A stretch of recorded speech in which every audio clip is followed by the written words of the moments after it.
Privilege to come and meet with you. In the privilege to come and meet with you in your capacity as the Minister of Youth and Sports. The partnership is a long-lasting partnership. First, Mala Nyanda Bala Fatwaha. It's something I am doing. Ñuy liggéey ñu dëkka ñu bokka ñuy jaxasoo ñooy tooñante nekkut fi amut opportunity pour baalu leen moo tax may def loolu on her behalf. So personal baalu her. Please forgive her. The second part of the visit or reason for our visit is to introduce you to the new team. Fatu was here. She did her part. She knew my vision and believed in it equal to or more than I did, and did everything she could above and beyond, went above and beyond to uphold my mission and vision that I have for the young people of this country. Ken Genudla Yellow, to introduce you to the team that has taken over the leadership of the institution. Fatu was the one in charge of it. She was the face of the institution, and she was the only one person that joined the institution as an employee that had some background in what she was studying at Gambian Talents, which was media, because we only gave it the Ministry of Information, Department of Information. Everybody here on this team have been with us for years, and they are all people we trained from scratch. The skills that they are now utilizing over the years. I know you have been aware because we constantly come to you, we brief you, we consult with you. I'm happy to inform you that the highest office of the country, which is the office of the president, even now has one of our candidates or students that is working there. Every media house in this country, from the state broadcaster, GRTS to Gttv, Africa, all of them have people that are working at those institutions. Thanks to the training opportunity we gave them for free of charge. You were very instrumental in guiding us through the process of acquiring, requesting or applying for a land back then, and we are still pursuing that. Fingers across, we have goodwill and believe that it will come to fruition. But we are still pursuing that. We know, things are not usually fast enough, but we are still pursuing it. I remember when we came here years ago, when you were also, when you were just newly elected, we informed you about our desire to be accredited as a media platform, and you in fact wrote a letter of recommendation to us so that we can be accredited by NACA, the National Accreditation Agency.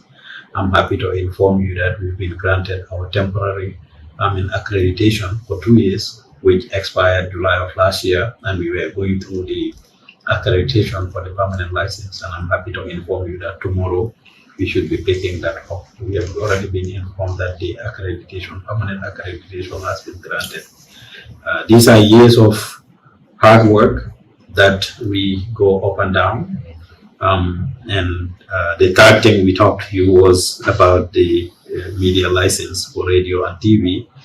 We understand that there is still a moratorium on that, and government is working to develop policies that can help to shape the landscape, the media landscape of the country.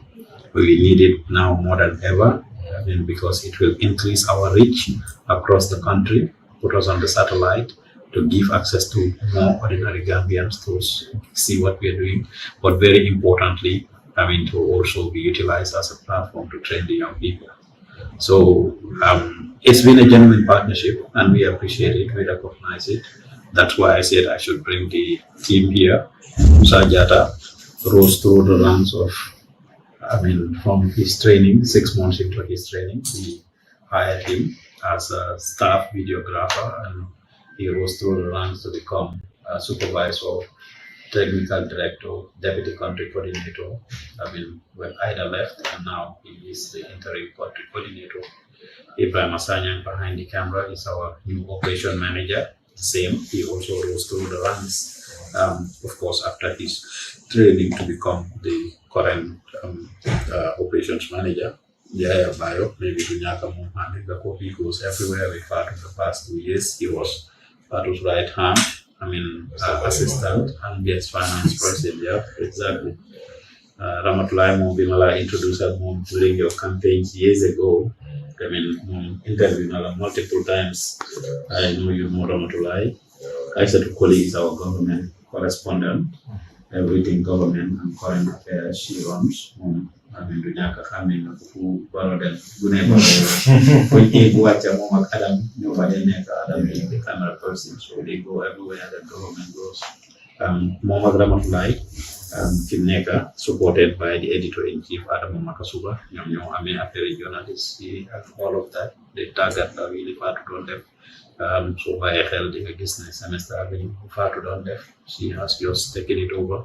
More far to do good therefore. These two, Adam and Pintajai, they are in videography. They've been promoted to be the technical director of the institution. Very promising young ladies, very hardworking. Aissatou Diallo was with us. We just finished meeting Mayor Rohilo and Talib. Aissatou Diallo was with us. She is now the communication officer at KMC.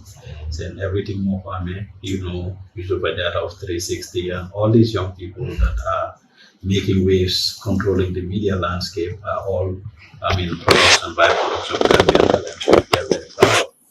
We want to continue that trend.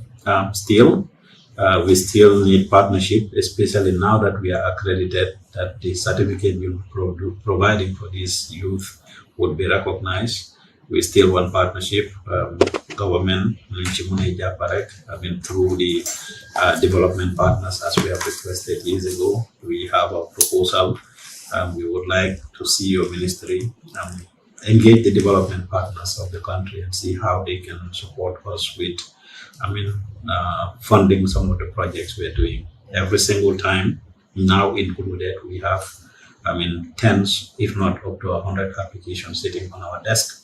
We are limited in capacity as to how many young people we can take. A couple of years ago about this, we used to accept up to 30, 40 young people. Now we can only take 10 at a time.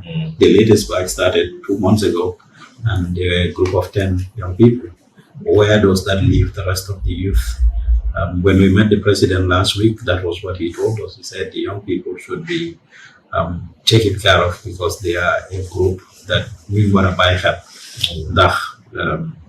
Should then would mobilize organize what they can get to can be unfortunate, and we don't want that.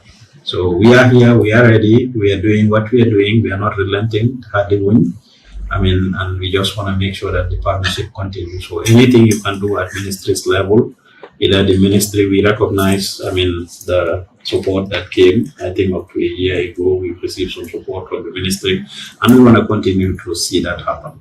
But if the could they remember when you came to our office, when we were at Red Cross, when Father told me, danga dem si suuf su ñëw rek nga càppa ko foofu noonu nga interview ko, I was like déedéet xaaral rek su eegee so mu ne ma déedéet def ko si suuf, so, and I could remember you were like, why is the mic here, so thank you very much for basically working towards the success of the institution. Gambian Talent, it's a youth-led an organization, whereas most of us basically do not have any knowledge about journalism when we were starting. I was just going to school at Inside Training Center where I met Fatu, and then, she introduced me to their program. So I decided to go with all of my friends, but unfortunately, they all left, leaving me behind as the only person. So Gambian Talents gave me the opportunity to basically, wine and dine with a lot of ministers also, top government officials, which, boost me morally in terms of attitude, but in terms of professional conduct as well. So this is an institution whereas we are knocking on all doors and to come forward to basically try to accomplish some of the tasks that Fatu left behind, and also to basically to make sure her legacy continues. Fatu will always tell you, Gambian Talents, it's my baby, you know. So this is an institution where we want to continue the legacy of Fatu, and we want the support of every individual, every institution in this country, to basically make sure the school continues, but also the institution continues. Without you guys are our partners in development, especially government officials and parastatals. So we want to continue this legacy. When you have coverages, knock on our doors. We'll be there to serve you and also to inform the general public. Thank you. Comme ñëpp ñu nuñ ko waye man intern laa woon internship programme bi laa defoon ba ñu jot ma employ as a staff, then from there as a supervisor noonu laa continuer ba nekk technical director. Foofu laa gënoon a yàgg nag ay at yu bari maa ngi fa woon parce que ñii yëpp si lañ jaar suma loxo lañ jaar bokk na si ñu ma gën a train foofu laa nekkoon ba nekk deputy country coordinator mooy Aïda Bumbaye tey Fat Samba nekku fi yal na ko yàlla yërëm xaare ko arjana ma take over moo tax loolu mooy suñ tànk fi di wax ñëpp ne Fat Samba am na lu mu bàyyi gannaaw mooy Gambian Talents TV ak school bi so tànk yooyu noonu lañ bëgg a dox ñu make sure ne legacy am bu mu bàyyi si gannaaw bu mu dee dañ si bëgg a continuer lu mu bàyyi si gannaaw ñu continuer ko yóbbu ko si kanam waaw loolu mooy suñ tànk fi jërëjëf. Ok, asalaamaaleykum. Nuyu naa leen ñëpp. maa ngi tudd Binta Ndiaye. maa ngi commencé Gambian Talents yaa am 2022. si monde bi laa am 4 years. so alhamdulilah am léegi staff laa foofu noonu.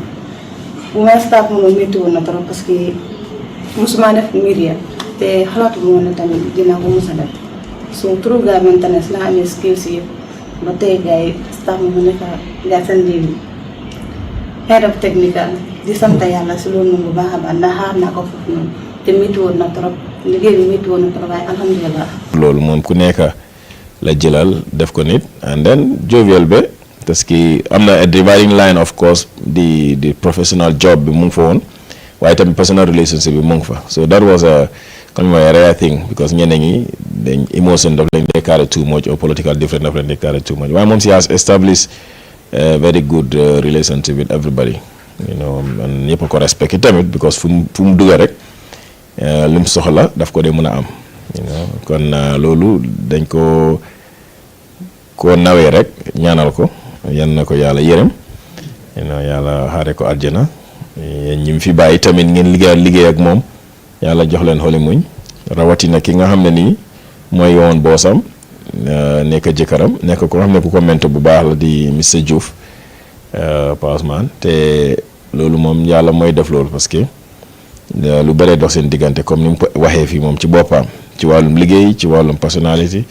and then soo seetaanee all this li happen depuis bi mu gaañoo ba tey waxinam ak bindam bi yëpp it's a clear testimony of a good relationship boo xam ne nii am na ko moom ne nii tamit nekkarul ko fa rek ak jabar waaye nekkal na ko somebody ki nga xam ne daf doon manage whatever li mu am fii believe woon ci gom-gomam bi nga xam ne ni boobu la amoon parce que one of the things lii nit ñi de gën a complain fii and some of us been victims mooy soo taxawalee fii dara nga nekk outside the country the chances pour mu fail daf dee high whether it's a business or it's an entrepreneurship an enterprise or even construction whatever lu bari nit ñi dañ dee experience disappointments because ki nga ko jox du ko dee manage comme ni mu ko bëggee waaye nag with Gambia Talent it was a completely different thing from someone ki ko establish mu nekk fële of course yes moom am na jot bi pour monitor everything li happen waaye ku nekk fii su defu doon li correct rek daf doon yaaxu kon loolu dinañ ko gërëme bu baax di ko sant you know comme ni ko waxee rek ñaanal ko again waaye ñun ministry moom institution la dégg la personal relationship bi mu ngi fa loolu amoon nañ ko waaye tamit the professional line bi tamit mu ngi fa so some of the things liñ mën a def as a ministry and man being here as a minister we did it better because we are supposed to do it as a ministry but also because we have a good relationship nga nit ki mën ngaa soxla dara yenn sax du dee nekk sax si suñu line of work comme fi media ak yooyu, but then we understand ne what GTV is doing is benefit la pour ñun, in the sense ne tey soo waxee ne ñu amee yi fi ndaw ñi ñu ne Ministry of Youth and Sports, even though yi fi liggéey nekkul ci suñu ron, waaye xam nañ ne boo jàppalee ñaari ndaw ñu liggéey njëriñ la, parce que dafa wàññi unemployment rate ba, te loolu ngeen nekk di def, parce que the amount of young people comme ñu compté fii some of them ñoo xam ne xam nañ leen ak ñenn ñu xamul sax, comme maa ngi door a laa ne am na kenn ki nekkoon ci yéen mu ngi liggéey State House, I've never known that, but ñoom yi sufa 360 ñoom ko numba ñoom Ramatulaay bi ma doon tooñ fii nii léegi, ñoom ñëpp xam nañ leen from GTV and they're doing well. soo demee ci yeneen saa si tamit you see a lot of young people ñu graduate foofu ñeneen ñu pursue media, but discipline bi yeeg luñ instill si nit ki loolu moo gën a am solo. te for them whether liggéey nga ci sector bi or not, you will always carry that along with you, and loolu yëpp def ko ak voluntary spirit bi nga xam ne nii moom boobu la amoon from time bi moo nekk YouTube ba léegi, mooy li gën a am solo mooy lan nga mën a contribute pour society jëm kanam. bi nu fekkente doo ci am sa xaalis, waaye amin doo ci am dara, instead yow yaa jël xaalis di si spend. te fii ñun ñëpp xam nañ liggéey media moo jafe, in fact running media station si boppam moo jafe, wala si radio TV xaalis nekku fa. It's just more like voluntary work, and that's something loo xam ne legacy la for the rest of time. So with Minister of Lands, but then mun nañ ko gën a follow, and I think it's su du dara sax it would have been great su ko faatu amoon loolu bokk si legacy, waaye comme amut ko xëy na now it will also be even more desirable pour government joxe ko ak sa legacy to celebrate her success ak something loo xam ne ni bëggoon na ko ci xolam, waaye yàlla dogaloon mu am si time am. xëy na loolu ko government joxe dafa wane ñun tamit suñ taxawaay ci moom ak recognize liggéey bi nga xam ne ni moom la jotoon a def. waaye in terms of support for the program, yes, we did support sometimes one time some little money, but loolu is not adequate, it's not really much, compared to the amount of work bi ngeen di def. So moo taxoon the partnership with the UN system would be a good thing, or the development partners. Fii nag we know all of us suddenly it becomes very difficult to get funding, especially for private sector bi. Why we can look at a way boo xam ne ni we can link up the training to the funding, because there are some projects yoo xam ne they come around like the peace building fund, the migration fund beeg yooyu, that is with other institutions including ñun suñ ne di. We can look at what we can do to link up that, because fu mu jaar ñu find a way that xam ne mun nañoo create that synergy. How do we justify training young people with maintaining peace or ñu prevent leen pour buñ dem back way, because the reason why nit muy dem back way is because dafa bëgg something better. So ko amee fii xëj na mun naa amu toog. So these are things that we can look at moving forward. Of course you're going, but liggéey moom dafa continuer. Parce que li mu fi nekkee woon soo fi nekkutee moom si used to knock on doors and do. So we believe ne Musa itamit you'll be able to pursue the same. Yàlla fa def you're not coming as a new person, you were deputy. So that also means maybe gom-gom bi mooy jàng nga lu bari ci faatu loo xam ne ni yow sa boppam di nga mën a follow loolu. Nag su institution nag soo gisee mu dee drop down in value or yenn mu dee is because dafa am kenn ku ñëpp gisoon kooku su fa nekkutee nag yu bëri wàññeeku. waaye I want to believe ne yow you have learned from her, and then lépp loo xam ne li mënoon a def la yow di nga continuer di ko def. xëy na spirit bi du nekk benn, di energy du nekk benn, waaye you have to double up and try to do your best pour gis ne lépp loo xam ne ni moom li mu daan def la you try to measure yourself to that. fu lu mu amoon ak nit ñi tamit you maintain the same, because relationship is built by nit ki noo mel ak ñeneen. So bu fekkente ne xëy na the PR is not very good, nit mun ngaa ñëw fii ne ma la noonu damal mit suma député o damal mit suma kenn, waaye soo gisee nit ñi day accept Fatou ci boppam mu ñëw meet ak ñoom directly without no protocol or mu call nga pick nga wax ak moom, it's because moom build na that relationship with people. Work outside works, he has that. So I think you probably can be able to learn from that. But one thing I know, you have a very good mentor, in Mr. Joof, because Fatou, before none of us knew who Fatou was. But through mom, he was able to put her through, then establish that relationship. So I believe you have a strong leader, ki nga xam ne boo ko dégloo nga jël li moo wax, you most likely would do more than li Fatou def, so that we can continue to celebrate her legacy and continue to ensure that the Gambia Talent TV continues to be the best among all of these platforms. Boo xam ne nii best in terms of the product, because it's not about what you make, it's about what output nga contribute to society. I think that's what it is. It's not a commercial institution, but today if you look at the number of young people ñu fa génn or ñu fa jaar and what they are doing in the country, you will be proud that you had established that. So you can always count on us for any kind of support that you want, and if you come around also, we'll be here to support, as long as we remain here as minister. And of course, even if you're out of here, we are always there to support wherever we are, and that's something we promise. Now, in terms of the project, how do we move on in terms of the young people? Because from 50 to 10 mom is a huge drop. But sometimes it's the reality of things. If you can no longer sustain it, you cannot continue to dip from your pocket to take care of something. You must scale down and recalibrate, and then get ready to come bigger with support of other donors.